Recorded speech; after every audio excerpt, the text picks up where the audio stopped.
Everyone and welcome back to astro Siddhi Sadhana. कैसे हैं आप सब? आई होप सब बहुत अच्छे होंगे और पॉजिटिव होंगे। आज हम बात कर रहे हैं सैटर्न के ट्रांजिट के बारे में।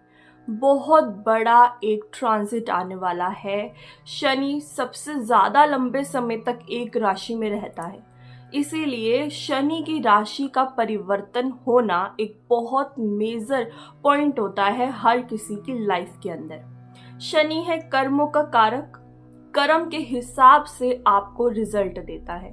आपने पास्ट लाइफ में या फिर पिछले कुछ सालों में कैसे कर्म करे हैं, इस बारे में ये पूरी कहेंगे कि एक नोट बना के रखता है और आगे जाके आपको रिजल्ट देता है।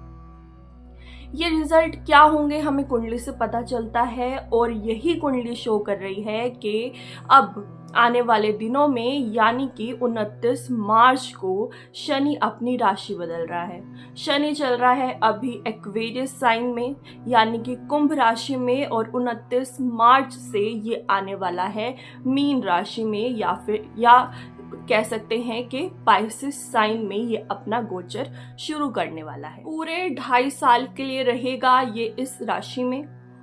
कुछ लोगों के लिए 7.5 शुरू हो जाएगी, कुछ लोगों के लिए मिडल फेज चल रहा होगा, कुछ लोगों के लिए लास्ट फेज चल रहा होगा, और कुछ लोगों के लिए 7.5 अब खत्म हो जाएगी। जिन लोगों के लिए खत्म हो जाएगी तो उनके लिए एक रिलीफ की बात है। जिन लोगों की शुरू हो जाएगी उनको थोड़ी सी टेंशन चल रही होगी कि आने वाले टाइम में उनकी 7.5 शुरू होने वाली है। पर क्या हमेशा 7.5 खराब ही रिजल्ट देती है या कभी कुछ अच्छे रिजल्ट भी देती है? तो अगर आपके कर्म अच्छे हैं यानी कि अगर आपका शनि अच्छा है, तो ऐसे में 7.5 आपको फर्श से अर्श पे ले जाती है। यानी कि अगर आप जमीन पर चल रहे हैं तो आप आसमान में उड़ने लगेंगे। ऐसा टाइम भी 7.5 के टाइम पे देखा गया है लोगों के लिए होता हुआ।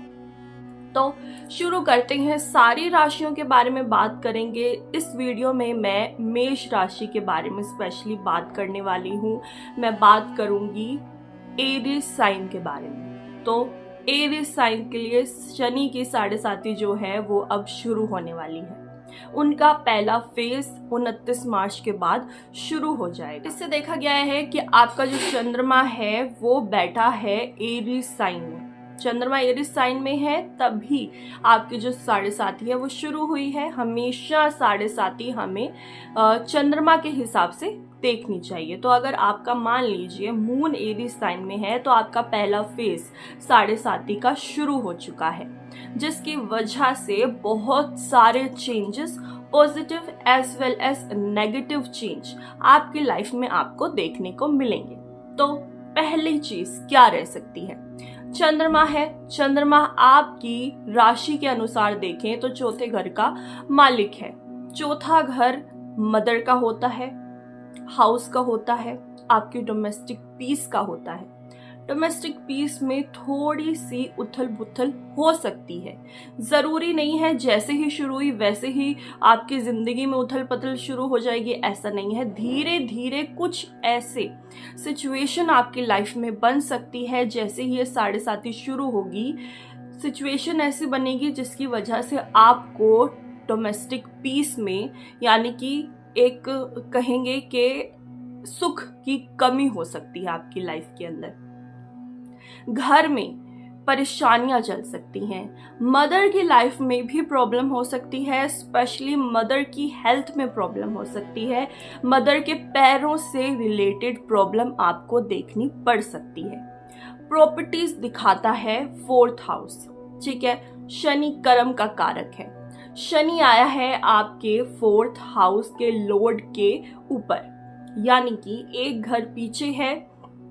शनि बैठा हुआ है मून के एक घर पीछे, यानी कि मून आपका एरीज में है, शनि आ गया पाइसेस में, तो वो एक प्रकोप आ गया है आपके मून के ऊपर। तो अगर मान लीजिए आपके पास प्रॉपर्टीज हैं और आप उसको रेंट पे देते हैं, तो कोशिश कीजिएगा कि इस टाइम पे स्पेशली इन 7 सालों में बहुत सोच समझ के प्रॉपर्टी रेंट पे दें।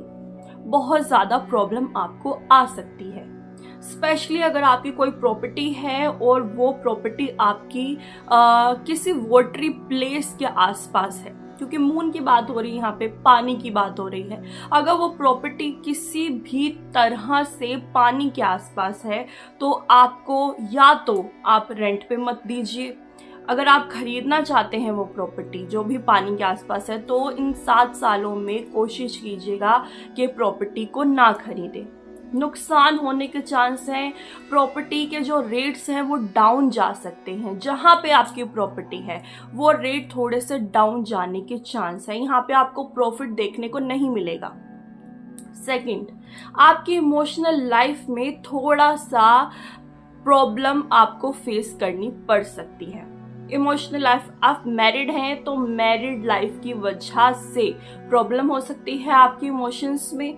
अगर आप मैरिड नहीं हैं तो क्या होगा, आप की अगर मान लीजिए कोई रिलेशनशिप है तो वो खतरे में आ सकती है, जिसकी वजह से आपके इमोशंस हर्ट हो सकते हैं। आप मैरिड नहीं हैं, आपकी कोई रिलेशनशिप नहीं है, तो मान लीजिए कि आप कहीं पे रिश्ता देखने जा रहे हैं शादी के लिए, तो स्टार्टिंग में शुरुआत के कई रिश्ते ऐसे आ सकते हैं जिसके अंदर आपको प्रॉब्लम हो सकती है। तो सब कुछ मैं ये कहूंगी कि आपको सोच समझ के करने की जरूरत है। 4th हाउस से रिलेटेड स्पेशली आपके नेचर में एक मेजर चेंज लेके आएगा। आप अगर बहुत ज़्यादा बात करते हैं, आप लोगों के सामने आसानी से खुल जाते हैं, तो इस टाइम पे आप लोगों से अपनी बात करना थोड़ा कम कर देंगे। इंट्रोवर्ट, अगर मैं छोटे शब्द में कहूँ तो इंट्रोवर्ट हो जाएंगे आप। अगर ऑलरेडी इंट्रोवर्ट हैं, एक्सट्रोवर्ट नहीं है, ऑलरेडी इंट्रोवर्ट हैं, तो ऐसे में बहुत ज़्यादा अपने दिल दिमाग को बंद करके रहेंगे। आप किसी से ज़्यादा बातचीत नहीं करेंगे। आपको अपने इमोशंस सामने वाले के सामने रखने में बहुत ज़्यादा प्रॉब्लम आ सकती है। मैं ये कहूँगी कि एरिस साइन के लिए ये वाला ट्रांजिट स्पेशली फर्स्ट फेज थोड़ा सा ज़्यादा परेशानी वाला रह सकता है। तो ऐसे में आपको करना क्या चाहिए, कोई रेमेडीज भी होंगी, कोई सजेशन भी होंगे। तो रेमेडीज ये है कि शनि मंदिर से ज़रूर से जाइएगा, साथ ही साथ शिव मंदिर भी ज़रूर से जाइएगा। हनुमान चालीसा आपको डेली करनी है 7 बार, ताकि आपकी जो ये 7.5 का फेज शुरू हुआ है वो अच्छे से निकल सके। साथ ही साथ मैं आपको ये कहूँगी कि आप हनुमान जी की, तो मैंने जैसे आपको बताया आपको करना चाहिए। साथ ही साथ मैं कहूँगी कि हर एक चीज़ में टेंशन लेने की ज़रूरत नहीं है, बट हर एक चीज़ में आपको थोड़ी सी सावधानी बरतनी चाहिए। जैसे ही आपकी 7.5 खत्म होगी, एक बहुत अच्छा फेज आपको देखने को मिलेगा। बट अभी के लिए जैसे ही आपकी 7.5 शुरू हुई है, प्रॉब्लम्स धीरे धीरे बढ़ सकती हैं। फर्स्ट फेज ज़्यादा परेशानी वाला है, सेकंड थोड़ा कम हो जाएगा और थर्ड तो बिल्कुल ही कम हो जाएगा। तो इसलिए फर्स्ट फेज के ऊपर थोड़ा सा फोकस रखें अपनी चीज़ों को। तो ये थी कुछ बातें सैटर्न के ट्रांजिट के बारे में, एरिस साइन के बारे में आज हमने बात करी है। कल हम बात करेंगे टॉरस साइन के बारे में। सो आई होप आप लोगों को वीडियो पसंद आई हो, और अगर पसंद आई हो तो चैनल को लाइक, सब्सक्राइब और शेयर ज़रूर करें।